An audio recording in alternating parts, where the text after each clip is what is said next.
Spirit 23. My name's Pastor Angel, and I have the honor of pastoring Trinity United Methodist Church here in Seymour, Indiana, and we would love to have you visit. Our worship service starts at 10 a.m. on Sunday mornings. We have a free clothing and food pantry.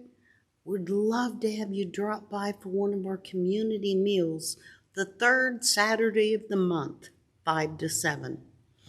Our devotion today is titled Generosity in Relationships, and it comes from Today in the Word. The actor and comedian Charlie Chaplin once quipped, "Judge a man not by how he treats his equals, but how he treats his inferiors." How we treat those who have no power over us is a good measure of our values and our character. Deuteronomy 24 contains a series of laws that seem just a bit random.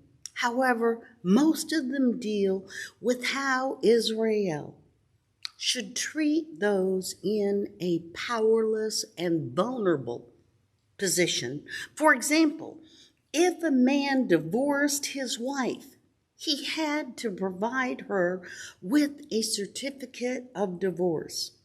This would protect the woman so that the man could not claim later he was still married to her. It freed her to legally marry someone else. If a man was recently married, he was exempt from military service for 1 year. This provision affirmed the value of marriage. If someone owed you a debt, you could not take one of their millstones as a pledge.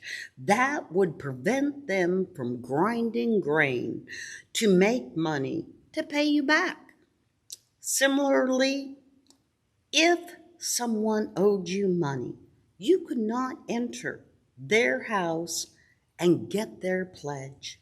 This prevented you from choosing among their possessions what you wanted as your pledge. For employers, the regulations were geared towards preventing abuse. Do not take advantage of a hired worker who is poor and needy. Pay them their wage each day before sunset.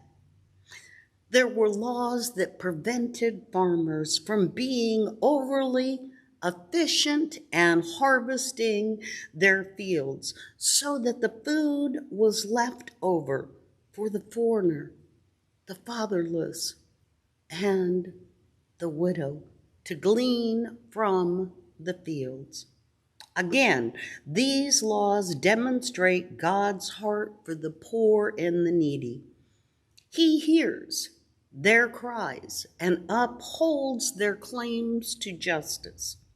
We should treat others in the same way that the Lord has treated us, with generosity and grace. Pray with me, will you? When we are faced with our own difficulties and sorrows, we may say together with the psalmist, "Hear my voice when I call, Lord. Be merciful to me and answer me." Psalm 27:7. Amen.